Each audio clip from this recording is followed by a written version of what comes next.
There is no government agency more aligned with geography and geospatial science than the National Geospatial-Intelligence Agency. And NGA has been a supporter of the work of AGS for many years.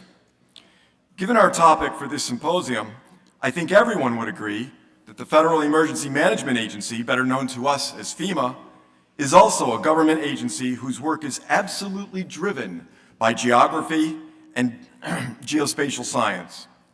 So today, we have the privilege to bring you the leaders of both of these geo-focused agencies. To moderate this session, we have asked the Geographer of the United States, our good friend and AGS Councilor, Dr. Lee Schwartz. Lee is the 9th Geographer of the United States in the 102 history of the office. He is considered to be one of the world's foremost geographers. He and his office are responsible for providing guidance to all federal agencies on questions of international boundaries and sovereignty claims. I suspect if you were to ask Lee what work he is the most proud of, he would respond with his groundbreaking work on using geospatial tools and technology to assist in solving the wide range of humanitarian concerns and problems that our government assists with around the world. Ladies and gentlemen, it's an honor to introduce Dr. Lee Schwartz.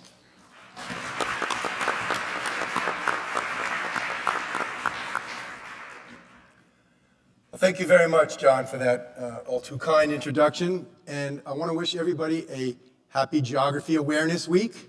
It's always the third week of November. Thank you. Since 1987, when it was a presidential proclamation, the bill was actually sponsored by Senator Bill Bradley, one of my New York Knicks basketball heroes from the past. So, and I welcome the high school AP Geography teachers who really are leading the cause for educating the next generation of geographers. And it is really my distinct pleasure today to be up on stage here today with two leaders and public servants who are inspiring their organizations every day to manage the types of risk that most of us, fortunately, will never have to deal with and can only imagine. Deanne Criswell, the administrator of FEMA, the Federal Emergency Management Agency, and Vice Admiral Frank Whitworth, the director of NGA, the National Geospatial-Intelligence Agency.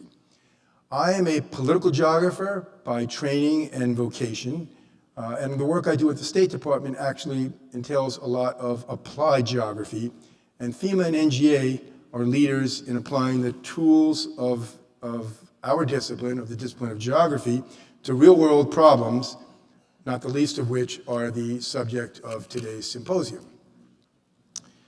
Both agencies also deal with national security and ultimately with protecting the homeland, which fundamentally means to secure the people safely from risks and hazards, both natural and man-made. One agency, NGA, works primarily in the international realm, and the other, FEMA, deals primarily with domestic challenges. But I think you'll find that there is quite a bit of overlap in both their missions and in their search for best practices and solutions. My job today as the moderator of this fireside chat is to get us to our featured chatters as soon as possible with a little fanfare, though I think fanfare would be appropriate because I am a big fan of both our speakers and their organizations. You have on the website, you have their full bios, so I will be brief in my introductions of them. But first I want to discuss a little bit about the format of this fireside chat. We were hoping to get a Yule log fire to set the mood, but we weren't quite able to negotiate that. But we want to really have a conversation, and not amongst ourselves, although I would enjoy nothing better than discussing a lot of the issues we deal with all the time. But we're going to open it up to the audience and get some engagement. You all have been very patient. We have a very, very learned audience on this topic. And so while we have each of the speakers present a brief introductory remarks, you have index cards on the table that you can fill out, and they'll get up to me, and I will look through them for some questions that I think might be most illuminating. And you also have the opportunity to go to the microphone. So please, as you listen to their remarks, if it triggers something that you'd like to ask them, I've been assured that no question is off limits, and we'll do our best to have a chat not just amongst ourselves, but with you all in the audience as well. So with that, I'd like to introduce Deanne Criswell. She's the 12th administrator and the first woman to serve as the head of the Federal Emergency Management Agency, where she leads the nation's efforts in helping people before, during, and after disasters. Prior to her appointment at FEMA, she served as the commissioner of the New York City Emergency Management Department, where she coordinated the city's response to the COVID-19 pandemic, including making sure no New Yorkers went hungry, establishing a shelter program, and, preventing the collapse of New York City's healthcare system.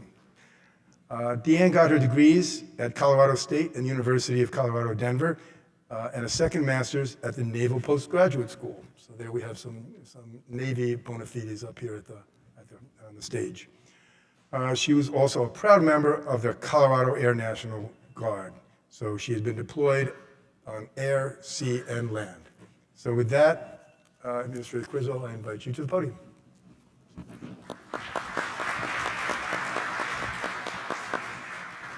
Thanks, Lee, and good afternoon, everybody. It's really great to be here with all of you to have this really important conversation. And it's great to be back in New York City. I called this home, as you heard, for about 2 years. I didn't get to experience a lot of it. We were under a shutdown for the majority of that time, but it's always good to come back and experience all that New York City has to offer. I'm really honored to be here with all of you, surrounded by what I would say are some of the brightest minds in this field. The fields of geography, of climate science, and emergency management. And I have to say those three words, geography, climate science, and emergency management, to say them all together, it sounds really good. Because we need to have all three of those components as we are working to make our communities more resilient.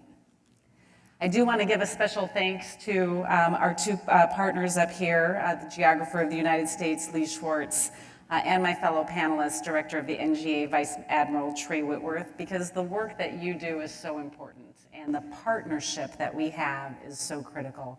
And I'm really looking forward to our discussion today.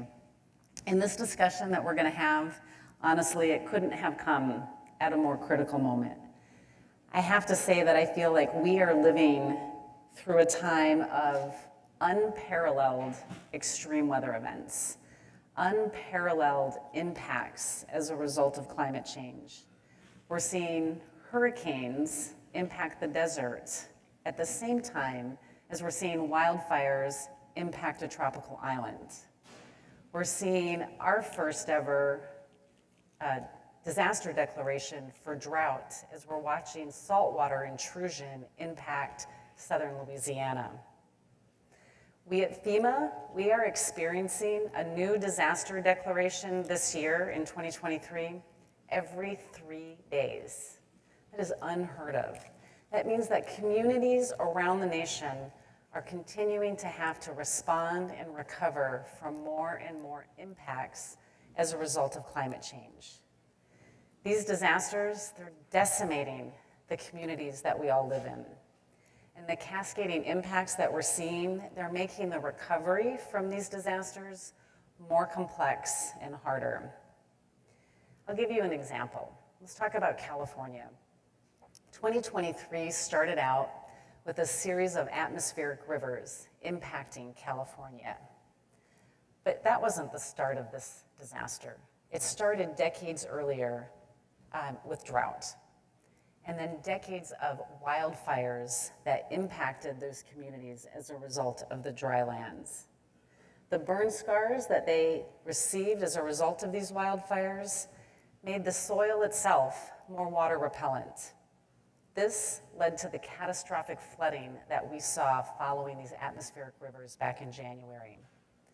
The flooding, it pushed debris out into the Pacific, downhill and into the Pacific. And then when they had follow-on atmospheric rivers, the swell from the ocean pushed that debris into the shore, destroying seawalls.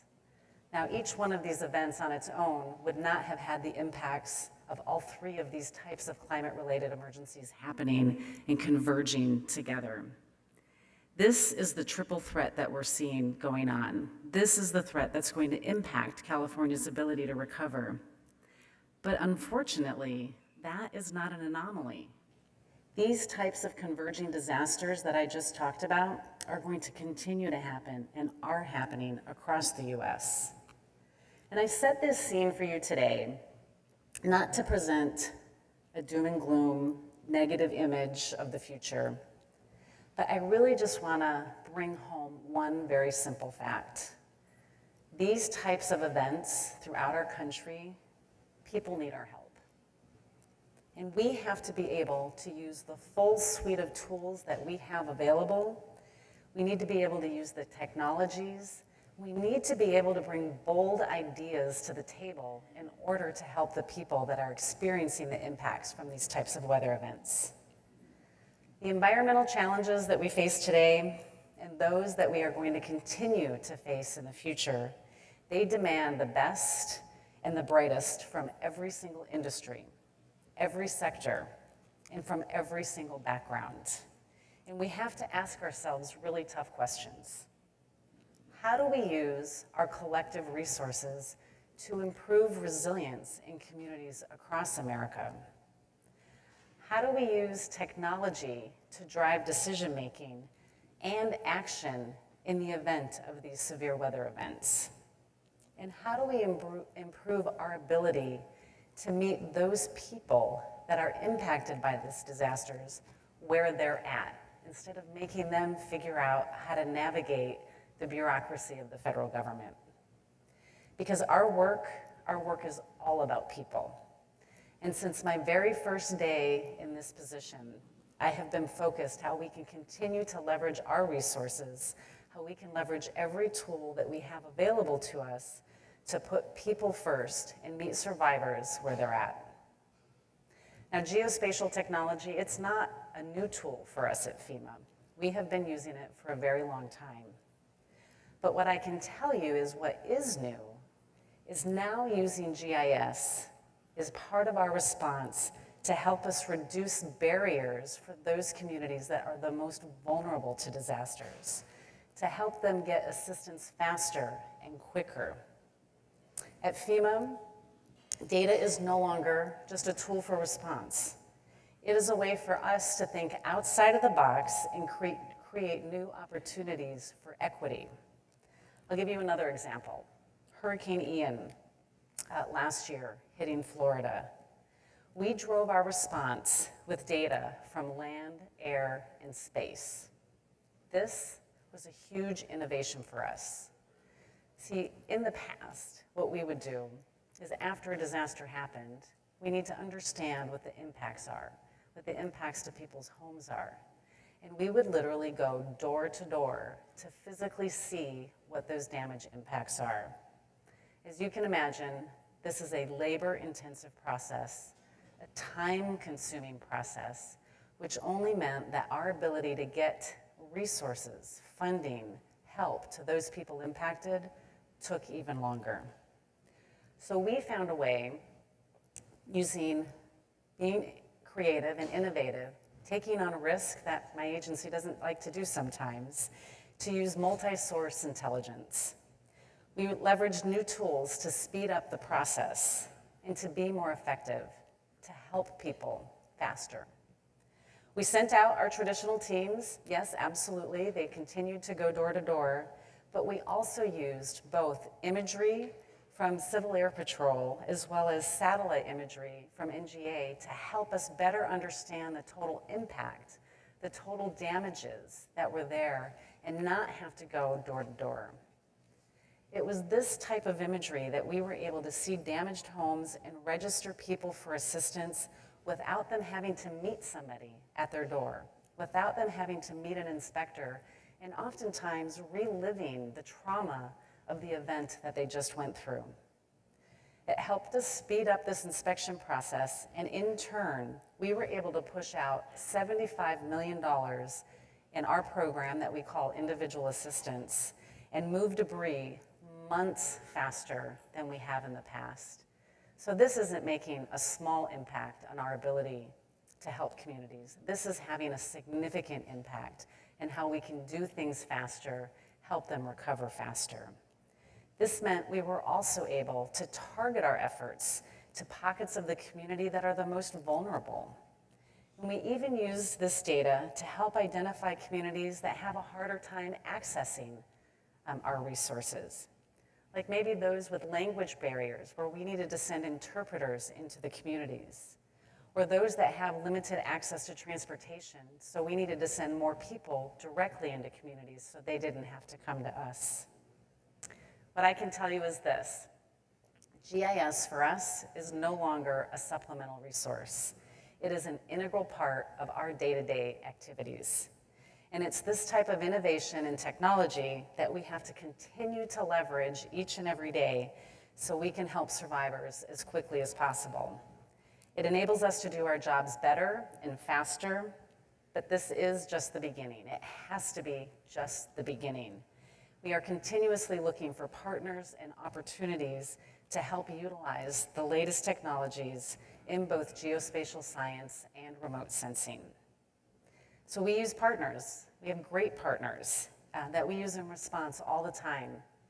Partners like NOAA, NGA, the Civil Air Patrol, USGS. They are critical in helping us perform our roles. They give us access to satellite imagery, coastal imagery, aerial photography, and even analysis to help us use the data to identify flood inundation and create depth grids. This truly is a team effort. You'll hear me often say, when FEMA is there, we are one part of a very small team, and it takes all of us coming together to get the right resources to help people. We're also committed to helping advance partnerships outside of the federal family. And right now, I've been especially interested in our engagement with academia, helping find ways to use their groundbreaking research, their work in the lab that they're developing, and how we can use that directly in the field. And I had an opportunity to witness this firsthand after the fires in Maui. I had an opportunity to visit with Dr. Carl Kim, a professor of urban planning at the University of Hawaii. He was working on how to use imagery analysis to help our search and rescue teams target areas that were most likely to have victims. This was incredibly fascinating and incredibly important work that helped us do our job better. This is what I'm excited about, and I got to see firsthand the future of emergency management, the future of the collaboration that can happen between our federal partners and academia to make a difference in people's lives. And as we look ahead to the next 20 or 30 years, we are going to continue to need smart people like everybody in this room, to help us create and dive into the data sets that are going to make us able to make data-driven decisions faster and more effective. So the question is this: how can we make sure the federal family is able to best leverage all of your knowledge, all of your research to drive our efforts on the ground? It's something that I'm looking forward to talking about in this conversation. And with that, I'll turn it back over to Dr. Schwartz.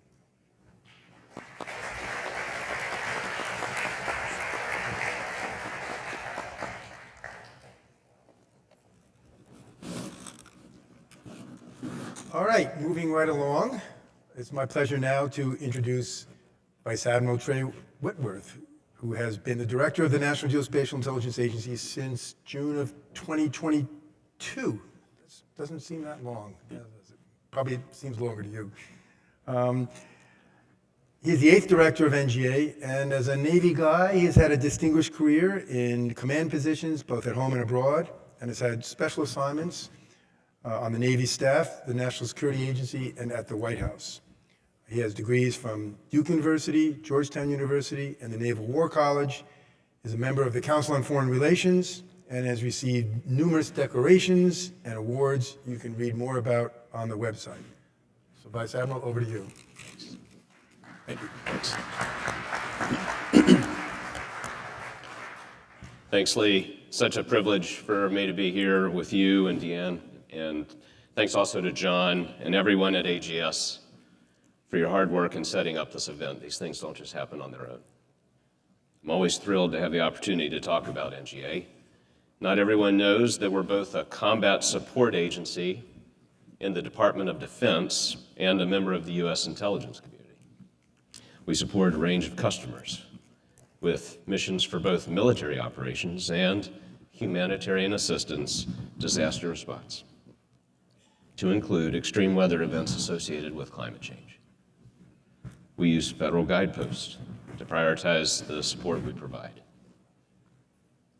Think the 5th National Climate Assessment that the White House just released on Tuesday, or think about DoD's climate risk analysis, among others.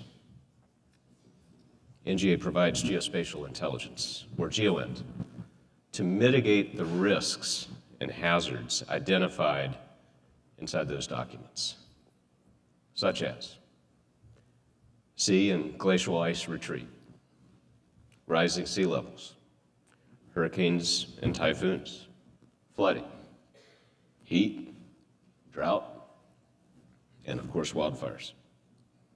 One high priority is to look at the impact on military missions, to include U.S. and allied facilities all around the world. Concerns like predictions by NOAA about the rising sea level at Naval Station Norfolk in Virginia, or NATO and UN predictions about rising temperatures at Naval Air Station Sigonella in Italy, which would affect aviation missions in Europe. And 30 years ago, we were directly affected as an agency by the most devastating flood in modern U.S. history, which caused almost $15 billion in damages. We lost the South St. Louis home of one of our predecessor organizations, the Defense Mapping Agency. Looking at the big picture, NGA and the department's risk analysis have identified 5 challenges. First, an increased demand for support of civil authorities, to include requests to support FEMA. Second, an increased demand for humanitarian assistance and disaster response. Third, general challenges when warfighters are stuck in altered, limited, or constrained environments for military operations. Fourth, specific challenges in transportation and communication capabilities when they have to operate in harsh or contested environments. And last, instability within and among nations that can affect overall security. You may also have seen or heard about the National Intelligence Estimate on climate change and international responses, increasing challenges to U.S. national security through 2040, which identified 3 primary risk areas. First was geopolitical tensions over climate responses. Second was climate-exacerbated geopolitical flashpoints. And finally, climate effects that impact country-level instability. Almost every secondary area within those 3 larger risk areas was judged to be at least medium risk by 2040. That report also identified other risks that sparked non-military organizations' interest, including Arctic competition and sea ice melt. I had the opportunity a few months ago to participate in a panel at the Aspen Security Forum. We talked about the Arctic. We talked about its being the next great game for world powers seeking both military and trade advantages. And how do we compete there with Russia, given our relative shortage of icebreakers?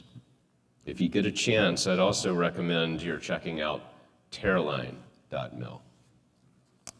Literally, Terraline.mil. It's an award-winning NGA open source program written by both academics and think tanks.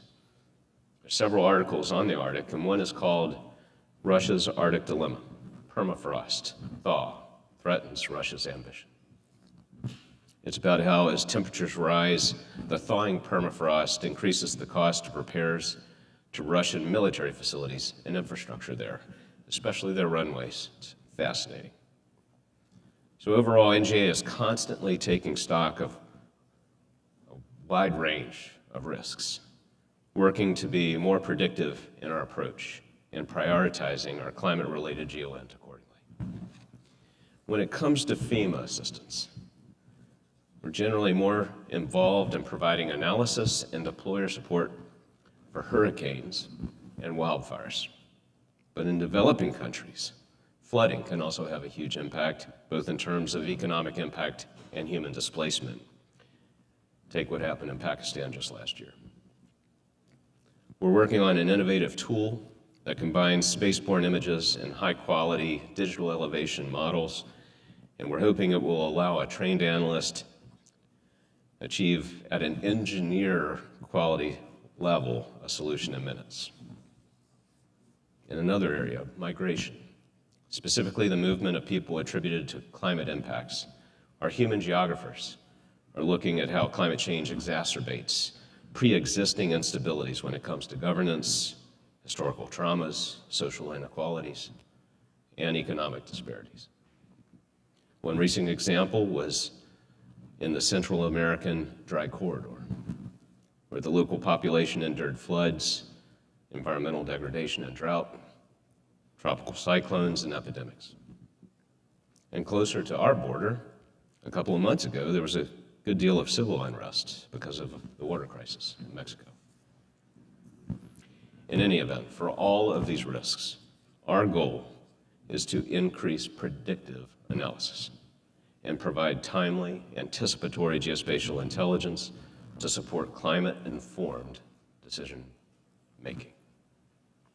That includes assisting policymakers, civil servants, military and first responders with the best GeoInt possible, wherever and whenever our agency is tasked or formally requested, and Deanne knows that process very well, to provide support. To those who are negatively impacted by climate risk factors, we're always ready at NGA to provide GeoInt. Thanks very much, and I really look forward to our discussion.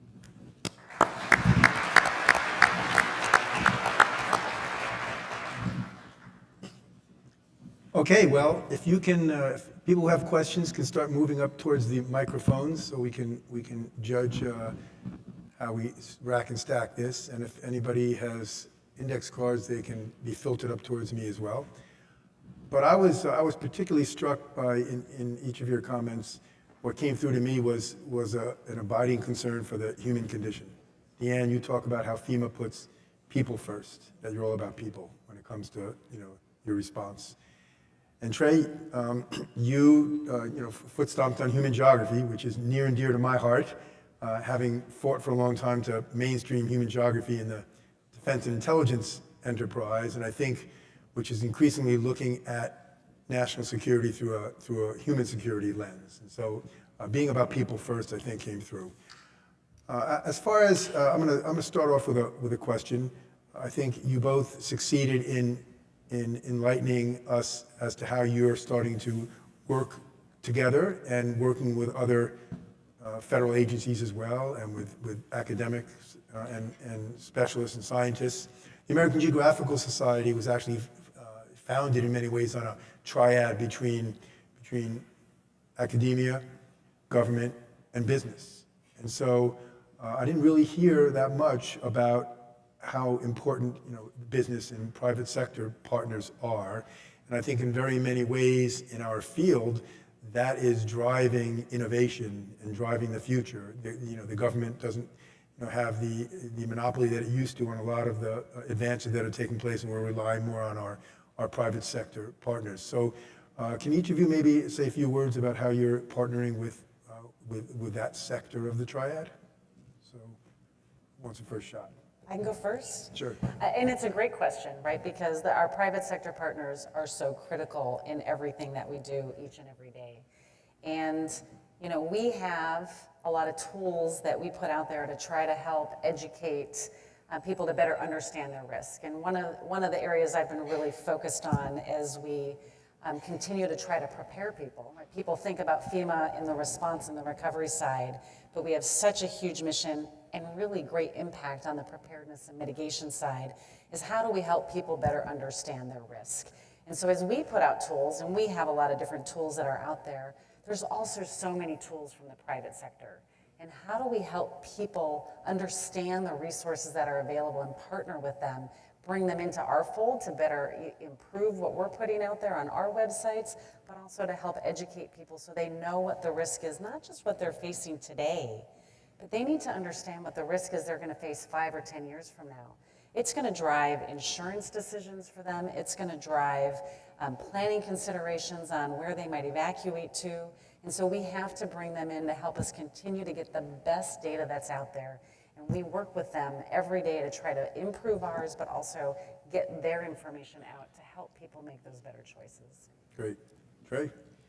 I'll start with the importance and what has become a new era of commercial imagery. And I think for a lot of people in this room, this is something they can appreciate. Yes, we have national technical means, but we also seek as much commercial data as possible. It really helps when you get commercial data, whether it's synthetic aperture radar or electro-optical, to tell the tale, especially in situations like when FEMA calls and they say we need some help, we need a team. That commercial imagery is really helpful. And we're constantly also seeking even more informed commercial analytics. So this is something very important to not only industry, but also to Congress. And to give you an example, I've got a deputy director and I've got 2 principal officers. One's in charge of operations and then one's in charge of capabilities. That chief of capabilities is working on this commercial thing regularly. On the triad that you mentioned, I want to cite a case study that is very real, and it's in St. Louis. And I don't think that I've seen a better example of the triad that you mentioned in action than what's occurring with St. Louis. So about a decade ago, we had to find a new headquarters there because ours was old, it was on a floodplain, it was hard to upgrade, it was on a fault line, there were a lot of things. And so a bold decision to stay in St. Louis and to ensure that we also became a pretty good neighbor by locating in a pretty disadvantaged area of St. Louis in the north. And St. Louis took note that this was a real opportunity for their city and for the people of St. Louis. And so did industry, and so did academia. And now, one of the best representations of that triad is a group called the Taylor Geospatial Institute that is a consortium of 8 universities and meaningful contributions from the business sector, ensuring that a child from Northside that sees all these people, and we're going to open this new building here in a year and a half. They see all these cars and all these people going in doing something that appears pretty important in an area that's in their neighborhood. If that child asks the question, is there something I can do there? The answer is yes. There are scholarships available for you. It involves the earth and understanding the earth, predicting things about the earth, and if you apply yourself, you can work there. That's very real. And we have invested a lot of energy, as has St. Louis, as has some NGOs in the St. Louis area and business, to ensure that it's a K through 12 thing, not just internships in college. And I can tell by some of the discussions that we're having in conferences such as GeoInt and our GeoResolution conference in St. Louis, I can tell that the good infection is happening at the K through 12 layer and then moving up to the college layer. Talking to a lot of educators right now, that case study of St. Louis, I think, can work in a lot of other communities. And so other communities like Nashville, Charlottesville, Virginia, some others have actually visited St. Louis to see it work. Great. Let's hope that catches on. All right, we're going to go to the audience now for a couple of questions while I review some of the index card questions I've gotten as well. I think we have, is that Patricia? Why don't you can introduce yourself, please? Yes, thank you, Dr. Schwartz. Thank you for being here. Administrator Criswell, this question is specifically for you. I'm Dr. Patricia Solis. I'm the Director of Youth Mappers and the Executive Director of Knowledge Exchange for Resilience at Arizona State University. We're in the Phoenix metro area. Our disaster is extreme heat. And in fact, almost 500 people died just last year, just in our city. And we're going to break that record this year after the extreme heat that we had this past summer. However, as you know very well, extreme heat is not a Stafford Act disaster, but there is a proposal out there, a bipartisan bill proposed by Texas, Arizona, and Nevada to see if the Stafford Act could be amended to include extreme heat so that FEMA might actually respond in new ways. So my question is, do you think it's likely that that will happen? If that happens, how might that change how FEMA addresses extreme heat? And if so, how could we help in the scientific academic community? That is a great question. And extreme heat, as we're seeing, is getting worse year after year, and it's impacting more people. And I think many of you in this room may know, but those of you who don't, it is the #1 natural disaster killer, right? More people die across the U.S. every year from extreme heat than any other disaster, and I think many of them combined. And so it is a grave concern. When it comes to the Stafford Act, it's actually not forbidden, right? You can apply for a disaster declaration for extreme heat. The limitation is that our Stafford Act declarations are a reimbursement for damages event, right? And so what is the damage that we're reimbursing? Or if it's an emergency declaration, we are reimbursing for costs incurred. And then those costs have to exceed the capacity of the state and local level. And so our regional administrators throughout this last summer worked very closely with all of our state directors as they were going through extreme heat, understanding the costs that they were incurring, and none of them exceeded the capability of within the state, right? And so there's been a lot of discussion about it's not eligible under the Stafford Act, and that's not true. It's just what we're paying for, and we have to work with our state partners is to better understand what costs they actually need us, because our programs are really a grant to reimburse for costs. But that being said, the best work that we do is ahead of that. How do we do more mitigation projects to take these urban deserts and create cooler streets, to create cooler homes with white roofs, to actually take the mitigation money that we have and help communities create better spaces for people to go to get relief from the heat? We actually, through our BRIC program, one of our flagship mitigation programs, the Building Resilient Infrastructure in Communities, selected our first heat-related mitigation program. I can't remember which state, I think it might have been Oregon. So we have work to do on our part to help educate our communities that are asking for these types of mitigation grants on what it is that's eligible and help them write those grants and scope those out so they know what it is that they can do, providing them technical assistance. And so I really think the impact that we will have is not on the response, because the response so far has fallen within the capabilities of state and locals. But we have a lot of impact on the mitigation side and how we can help those communities put mitigation projects in place. But we also have, I think, an opportunity for great impact on the preparedness side and helping to message the things that people can do and the steps and actions that people can take to help reduce their own personal vulnerability to heat. We launched our first ever Summer Ready campaign last year to help get that information out into communities.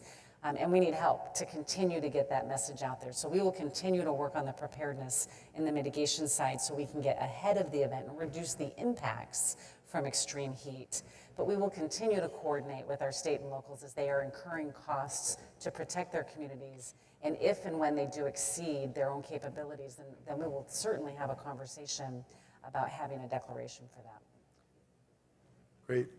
Great question, great answer. Kevin. Yeah, hi, Lee. Thank you very much. I used to work for Lee. My name is Kevin Dobbs.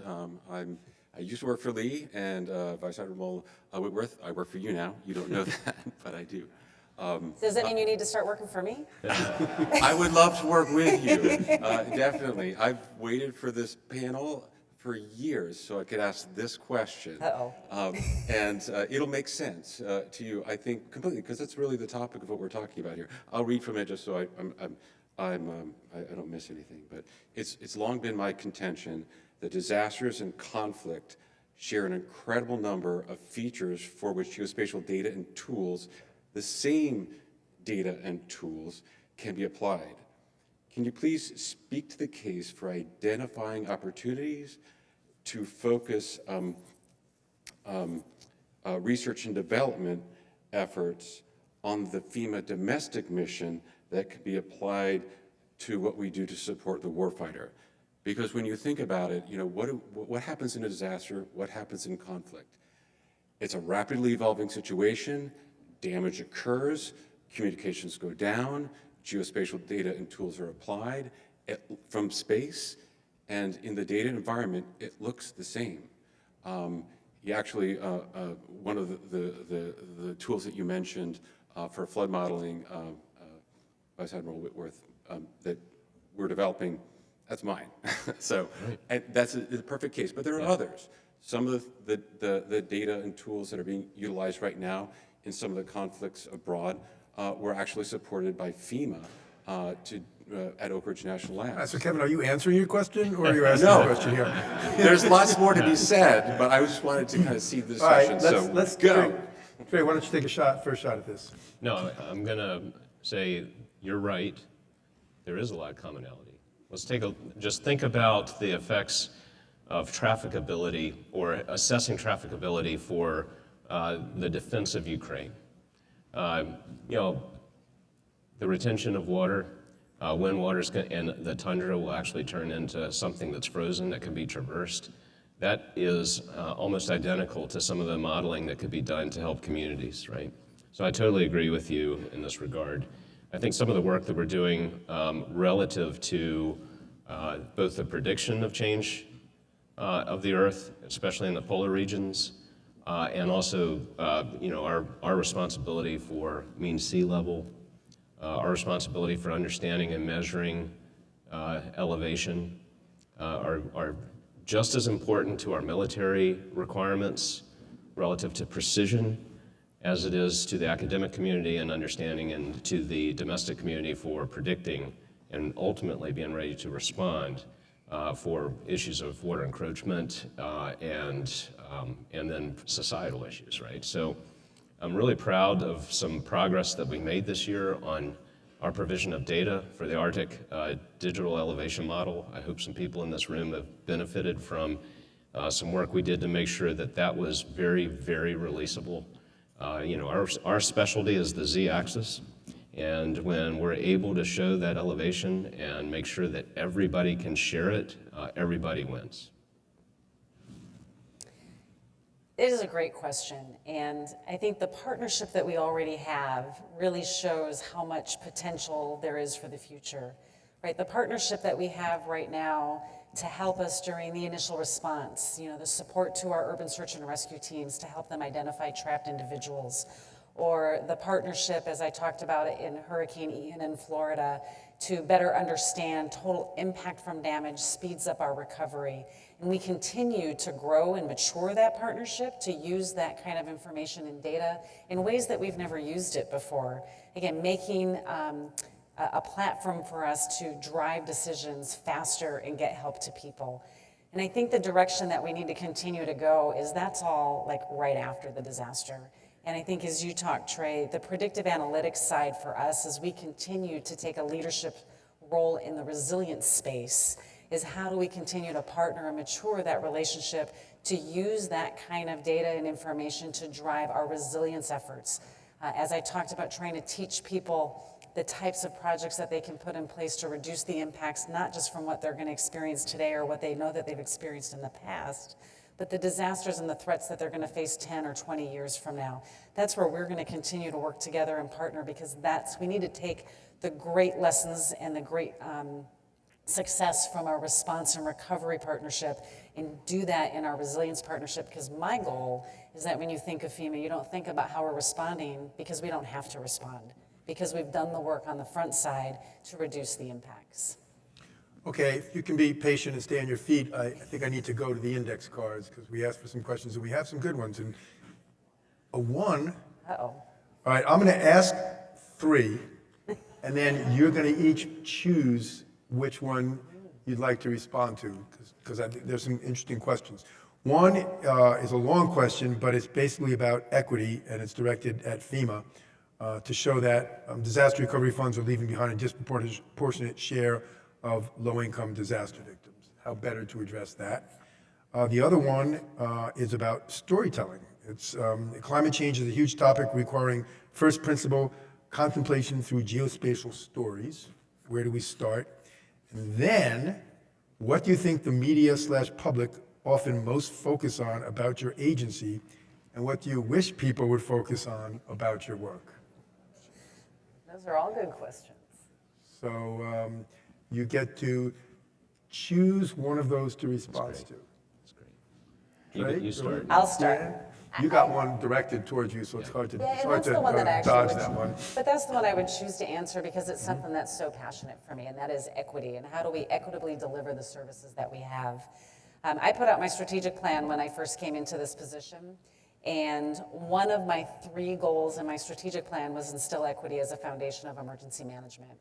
And I had a lot of questions from my leadership team on that, like how do you make equity your priority? I get a lot of questions from Congress on why is equity your priority responding to disasters? Equity is a priority because there are societal inequities across the U.S. every single day. There are under-resourced communities that do not have the knowledge, the skills, or the resources to be able to properly prepare their communities for the types of threats that they're facing today, and as we talked about, the threats that they're going to face in the future, or to be able to respond to them after something happens, let alone be able to help them with these complex recoveries. So we've taken a very proactive role in addressing equity and looking at ways that we can, 1, change our policies. As I talk to my staff, get out of our own way. How do we just assume risk on our part in order to make sure that we're helping people? You know, we get a lot of IG reports, and because we give out a lot of money, and we have a tendency, and we have tended to write our policies based on all the findings from the IG, and they're all valid, right? And they have really great points, but we've taken this really risk-averse posture to make sure that we can dot every I and cross every T and make sure that we have perfect documentation in order to give out our services. And what that means is those people that need our help the most probably don't meet all of those requirements. And I'll give you one example that I love to share, and it's one thing that we put in place early in my administration, and that is proving home ownership or occupancy. Because of decades of reports and findings, we were so strict on the type of documentation that we would accept. You had to have a mortgage or a deed, you had to show me a landlord lease, you had to have clear documentation that was readily acceptable and recognized by people. And we know across the US that many people have informal living arrangements. They don't have formal leases. They live with family or friends. We know that there's homes that have been passed down through the generations, and they're part of their heirs, right? It's heirs' rights. And they don't have a deed, or they don't have a mortgage. And these are the people that need our help the most. Yet the policies that we put in place made them almost ineligible because they couldn't prove that they had need. So we took on risk, and we changed our policies, and we expanded the types of documentation that we accept. And I'm so proud to say that we've had hundreds of thousands of people that, since we made this policy change, that have been eligible for our assistance, millions of dollars out the door that previously we would have denied. Great. These are some of our people that are the most vulnerable. I'm going to call on Audible, and thank you. Call on Audible and give you an option of possibly asking a question from the floor as well, because we've had somebody very patient there. Well, we're getting the hook, so if you don't mind, I'd like to just do the same. I'm going to combine I'm going to combine storytelling with what do I wish we would get in terms of some press. I think in terms of the story that's out there, let's address it in terms of assumptions. I think that there are probably some assumptions made that if you're part of the DoD, they're NGA, and you're part of the intelligence community, then you deal with spying and you deal with breaking things. We're trying to be prepared to break things. And perhaps there's some truth to that, but I don't necessarily think that that's telling the whole story. And I do wish that I'd had members of the press come in and actually watch us build understanding and actually save things and save people. I wish we could have had the press witness some of our deployers. We had 12 people in 2 trailers that actually went with FEMA down to Hurricane Ian, and as they were looking at commercial imagery and pumping out weatherproof maps, giving it to search and rescue teams every single day with grids to ensure that they knew where to look and actually benefit the process of pulling people out of, safely, or in some cases, recovering remains. I wish the press could also listen every day to the ops and intel brief that we have and the storytelling of building understanding. And I do think that that would be very powerful.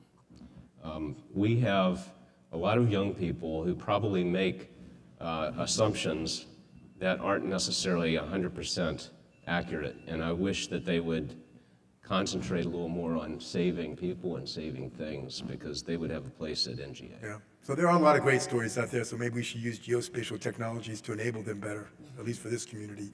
And I do want to say that I have a note of optimism I think I could inject into this conversation about the future, in that crises, spur innovation. So we can take a silver lining about, increased disasters, that there might spur increased innovation, and there could be technology innovations that could be solutions to some of our shared challenges. So please join me in thanking this great fireside chat panel, and look forward to the rest of the symposium. It was great. Thank you, Lee, Deanne, and Trey. I wish we had more time.